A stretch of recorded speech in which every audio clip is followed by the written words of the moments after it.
Instead, he sent me my complete address, my dad's full name, and my phone number. I instantly blocked the account. Oh, yes, bro. Call of Duty or like any online game where they say they'll do shit, they'll dox you, they'll find your Reapers, what's is good? It's your boy Laser. Scary reaction, man. Scary content. So I continue with 10 most disturbing text messages ever received. Guys, there's so many scary messages out there. You ever just get a nude message on your phone? Just scary content. What scary features? Episode 1.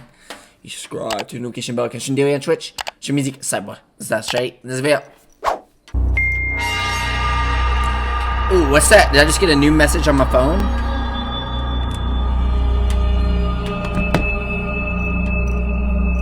This happened during the middle of the night when I was home alone. I was in our house's living room when I felt my phone buzz from inside my pocket. I pulled it out and noticed it was a text from an unknown number. It simply read, "How's your show?" Now, I was in fact watching TV. Bro, this is like, these rooms right here with these windows and doors, they just make me like so paranoid because like you know that feeling where you're just being watched? Like, this goes out to all the creative people. I say this all the time. Like, people are so chill. Everyone's so focused on themselves. You know, people are always gonna have something to say, but it's like, just like living rooms like this, watching movies, ew, paranoid. There's something outside my window. But I thought it was either spam or someone that had the wrong number, so I deleted it and kept on with my night. Around 10 minutes later, I got another text from the same number. This time it read, "Don't ignore me." I started to get kind of freaked out. That's when I got the last text. "I'll always be watching. Look outside." I looked out the living room window just to the left of me. Across the street, the light from a flashlight turned on in an upstairs window of one of the houses, and I could see the vague silhouette of a person slowly waving. The house he was in had been abandoned. This gives me fucking,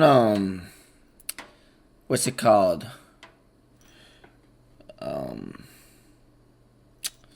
What's that one movie called where that deaf woman and then the fucking, I literally have Dangerous and Scary of me wearing the mask. What is it called? Hush, I forgot. And for at least a year up until that point. I called the police and later on would file a restraining order against what turned out to be some older guy. I still have no idea who he was or how he got my phone number. Ooh. I use dating apps somewhat frequently. Dating apps are so shit. I want to wear my hood. Dating apps are so dog shit. Like, they're so dog shit. Go on that if you want to be desperate. You can't be desperate for love, bro. It comes to you. You know what I'm saying? You know.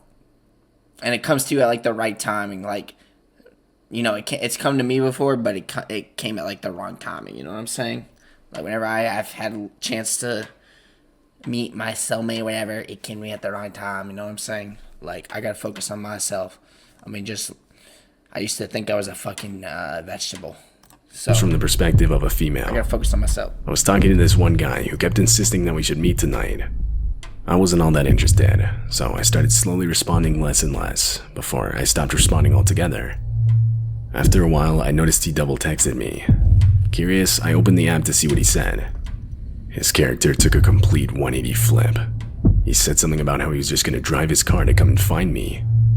I refreshed the app and saw the distance drop from saying he was 20 miles away to 1 mile away. Then the third text in a row. "I'm close now."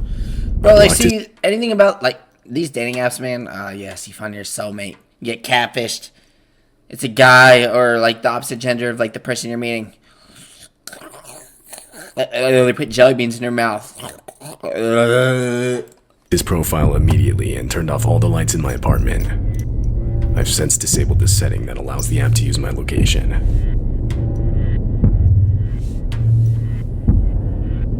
When I was in high school, I used to play a lot of CSGO. I remember one game in particular. It started out fine. I think I played every game out there to exist. I think I played CSGO before. The teammates I got paired up with were actually pretty nice. But later on we started losing. Wait, what did I say? One of them I forget what I say, man. My ADHD. Getting really aggressive towards the rest of us. I remember I told him something like to calm down, or, you know, just to relax because it was just a game. That's when, directed at me, he said, "I'm going to kill you in real life." Obviously, I didn't take the threat seriously. After the game, he sent me a friend request. I accepted it. expecting him to trash talk and go off about how bad I was.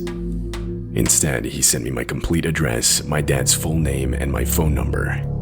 I instantly blocked the account. Oh, yes, bro. Call of Duty or like any online game where they say they'll do shit. They'll dox you. They'll find your address. They'll strip you butt naked. Ooh, that motherfucker's got an eclipse on his picture. Ooh, that's Chrome. That's a cat. Meow. I was beyond terrified, especially when you consider the fact that CSGO is only playable on Steam, and Steam doesn't make any of your actual personal details publicly available.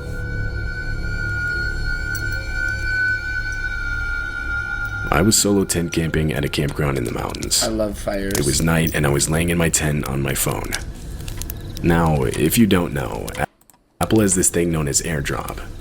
It's basically something that allows iOS devices to send photos, videos, or files to other nearby iOS devices without needing Wi-Fi or cellular data. A notification showed up on my phone, covering the whole middle section of the screen. It was an AirDrop request. It read, "iPhone would like to share a photo." Underneath that, it gave a smaller preview of the photo itself. The photo was dark, clearly taken at night. I turned my brightness to the max, and could now make out a tent in the photo. It also had text Jason Voorhees laying it, reading, "You tagged "I camera watch you in your sleep." I couldn't tell if the tent was mine.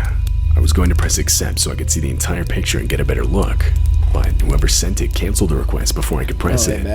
I should have got my I packed up my stuff in the dark and left that night. I was pretty shaken up over the whole experience.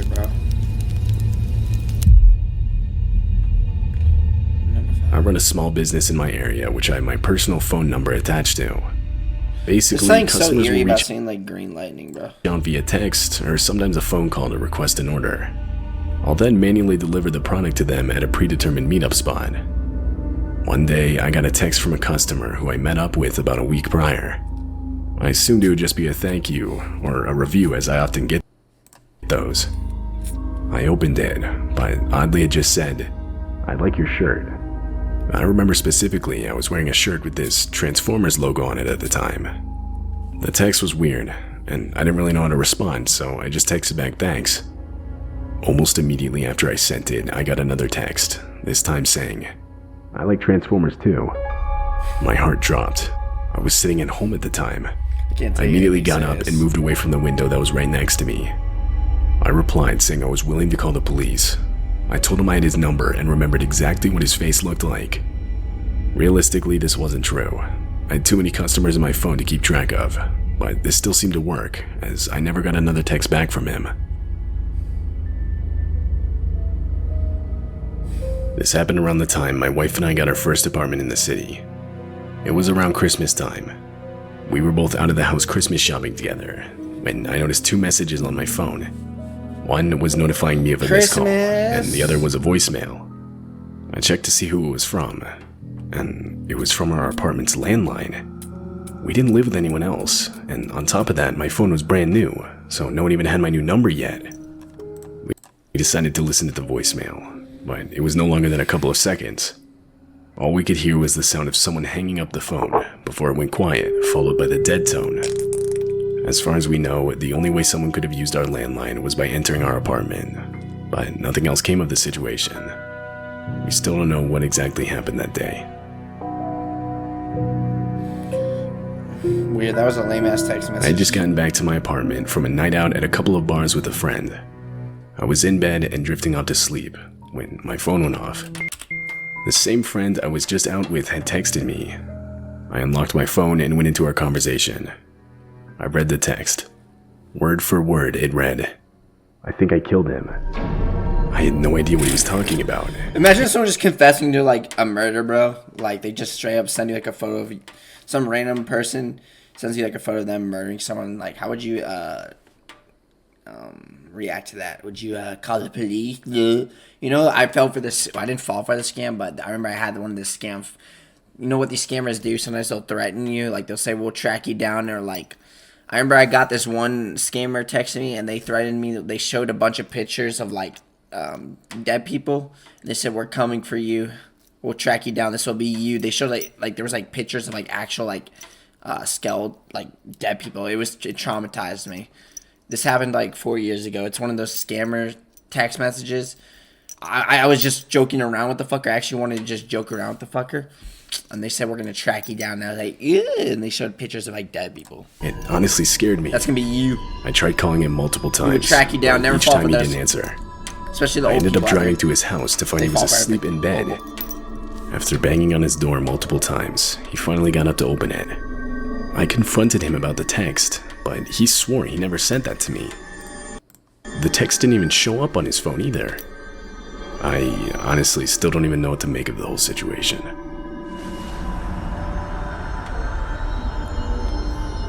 Sometime last year, I was on my phone when I noticed I got a message notification on Facebook. I opened it up, and it was probably some 20-year-old guy who said, "Are you my full legal name?"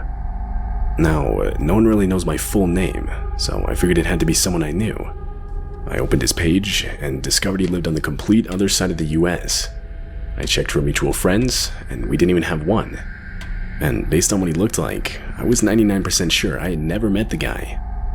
I ended up responding with something like, yeah, do I know you? To this, he responded, "I am going to murder you," with one of those smiley faces at the end. I don't typically scare easy, but this shook me to my core. I reported the conversation to Facebook through the reporting system, but who knows if that actually did anything. As far as I'm aware, I still have him blocked. I was around 16 or 17 when this happened. I was on one of our school's buses in my gym clothes. I remember I was sitting in the back on my phone. Then, all of a sudden, I got a text from an unsaved number with an area code I didn't recognize. I began reading the text. "Are you not cold in those thin clothes?" Immediately, I looked up. It was cold outside, and like I mentioned, I was in my gym clothes. I kept looking around, but as far as I could tell, no one was even looking in my direction. I didn't think anyone in the bus even had my phone number. I was still looking around when I got another text. "Stop looking, you're not gonna find me." This genuinely scared me. I blocked the number and tried to forget about The it. bus is about to flip right there. Nothing more ever happened.